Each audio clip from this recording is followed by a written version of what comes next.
Hi there, greetings from Bahrain. Par for the course, and I'll try to keep the sports analogies to a bare minimum. I'm going to show you a game I only just played, no computer analysis involved, no preparation either. It's just I found it mildly entertaining in the wrong kind of way, as per usual. Something to do with a sticky wicket coming into play for that opponent of mine. Excusez-moi. Nonetheless, without further ado, let's begin. Okay, I have more or less transitioned to a c4 player. It's only the Belgrade Gambit in the Scotch Four Knights bringing me back to e4. That aside, I'm very c4. It's reached the point where I'm branching out more and more and experimenting more and more to see what I do and don't like, because I'm kind of autodidactic. I like to learn from my own mistakes and teach myself and so on. A bit like Alpha Zero, but not likely to reach such heavy heights, unsurprisingly. Yep. Okay, I tend to go for the Catalan. I don't know it, and I know it's a very professional opening, and I don't understand it at all, but that's what I gravitate towards. However, because when Black plays an early bishop before, I don't really know what to do, but it's okay. But I thought, okay, let's see how fianchettoing on the other side goes. So there's an early a3. Is it any good? I don't know. Looks like a reverse Sicilian can to me, but what do I know? Yeah, okay, you get that a lot as far as I know. Takes. Knight takes is the most common response. So here we go, g3. Bishop c5. I'm not going to say, oh, this, that, I don't know. Bishop g2, normal stuff for me. Castles. Inaccuracy played, I believe. No. Okay, I nearly played inaccuracy then. Okay. Right, no inaccuracy played. Maybe one coming up. There's something stuck in my head. Let's have a look. Right, knight c6. Inaccuracy played. So, black can play knight takes knight, obviously. If white recaptures d takes c3, well, you lose the queens, and I don't want to go into a queenless middle game, so in my book, that's an inaccuracy. So after knight takes c3, queen... d takes c3 isn't necessary. You can play queen c2, I believe, because he's got two pieces on pre and on the same file. So, shouldn't be an issue, but I didn't calculate it. He might have bishop takes b4 or something like that. I don't know. Anyway, it didn't happen. He went on the defensive instead. Right, okay. Double fianchetto. Not my style, never has been. But I just like to see where it goes. That move, I think, is rather poor. So he's already moved his bishop 3 times now, and what's he getting out of it? I mean, of course my king's knight's coming out. He's just shuffling around, and watch the position he gets into. It's very poor, I would say. There's no concrete plan. He's actually worsened the position of that piece. So, not very good, I know. But I'm not very good. So that move, I think, is quite strong. I tend to aim towards Botvinnik setups anyway. But yeah, he's just going to get rolled in the centre for fooling around like he has. So takes, well, what's best here? I don't want the bishops coming off. Pawn I don't want coming off, so, knight takes. This move is slow and ineffective.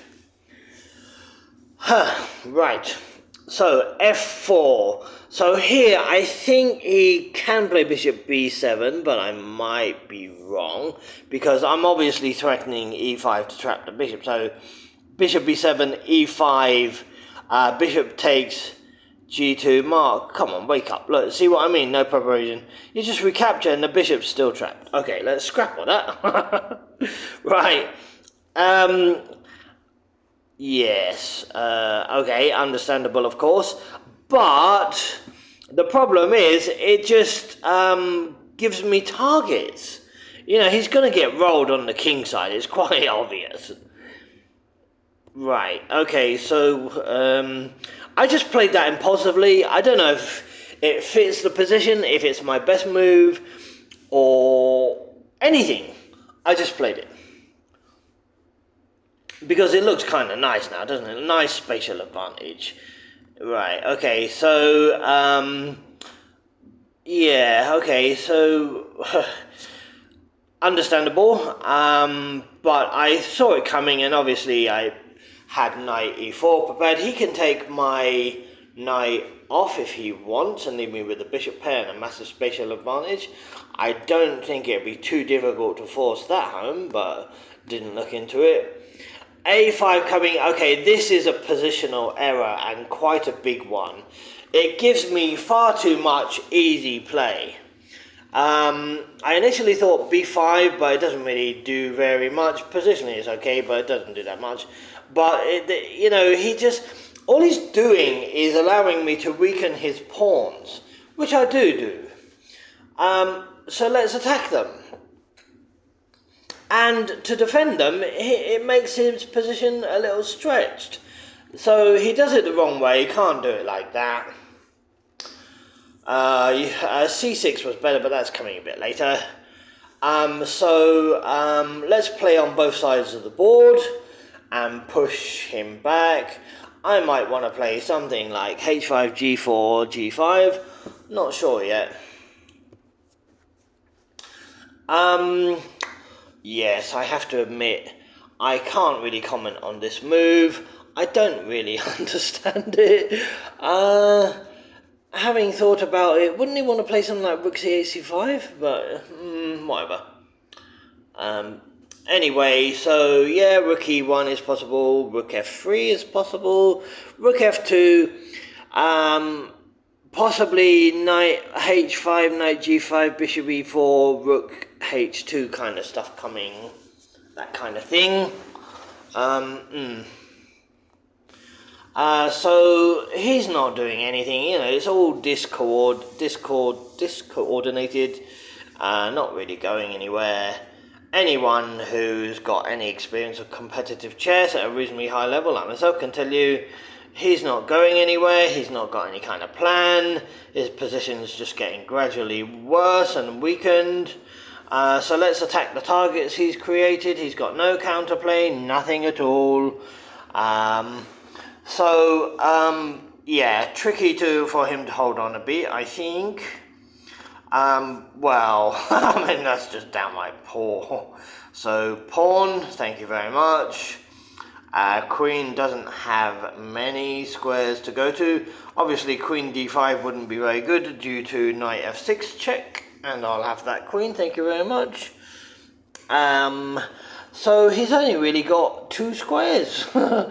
Since when's that good? So, he chooses one of them. Well, I don't know, it's all a bit easy now, isn't it? So, I want to gain control of the dark squares, so I realised I need that defensive bishop of his off the board. So I played bishop b4. That's sensible, yeah, because he's got weak squares and weak points in his position, which he decided he wanted. Takes, and I was considering knight g5, queen d3, but I preferred knight d6 because it looks nicer. As GM Danny King would say, it's an octopus knight.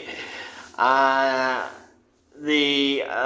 antonym of that is prima donna, I guess. But no, I mean, I'm attacking 2 pieces, so it doesn't look like one of those. So he's got to defend the bishop. And, you know, I've got control of the position. I can play it how I like, pretty much, as far as I understand. I could target the c-pawn with rook c1 or queen c2, or queen c3, rook c2, and pick up another pawn, but I decided I don't need to do that. Let's keep his bishop out of the game and just push the a-pawn down the board. I assumed when he played that he was looking to make an exchange sack. I would consider doing it, even though his position's kind of busted. He really ought to think about getting his knight back in the game, I would say. Anyway, on went my a-pawn, because it's easy play. What is there to think about, really? Stopping the a-pawn, obviously. Okay. Problem is, though, it just gives me another pawn. Couldn't he have played rook a8? I assumed that would be coming at some point anyway, but he's not very good, as you can tell. So there's another pawn. f6. I'm not a professional player. I don't know how to interpret that move. All I can do is give you my 2 bits worth. Well, I don't know. Is he trying to shift the goalposts? It just create how can I mean, yeah, you know, one of my favourite Soviet players, Toulouse, he was very much forwards into battle was his motto. So forwards into battle we go, and yeah. Looks a bit tasty now, doesn't it? Okay, I thought about this position for maybe a minute and a half, something like that. I mean, you know, as GM Rowson said, you know, you've got to be careful about defining your positions as one, or even saying that they're winning. You know, better. Right. Okay. So I thought the best plan of action I took, which was to take the knight. I assumed, of course, he'd play queen takes knight. He didn't. He played king takes knight. Forwards into battle. Oh dear, it's looking rather ominous, wouldn't you say? Yes, well, I don't think that's a very good forwards into battle. I'm just like Toulouse. He played about 7 pawn moves in a game once. Late on in the game. Similar, just right at the king. Yes, okay. So, what's he do here? Moves his king again. Strange play. Now, which pawn do I want to push this time? Capture with the e-pawn? Yeah, I was looking at that. So, e takes f6, g takes f6, queen h6 looks quite nice. Might even be something better there. But I chose instead to push the d-pawn. Because one of those babies is coming home and I don't think he can stop it. So he thought, okay, let's liquidate the pawns. Not bad, except I've got that move. And he resigned.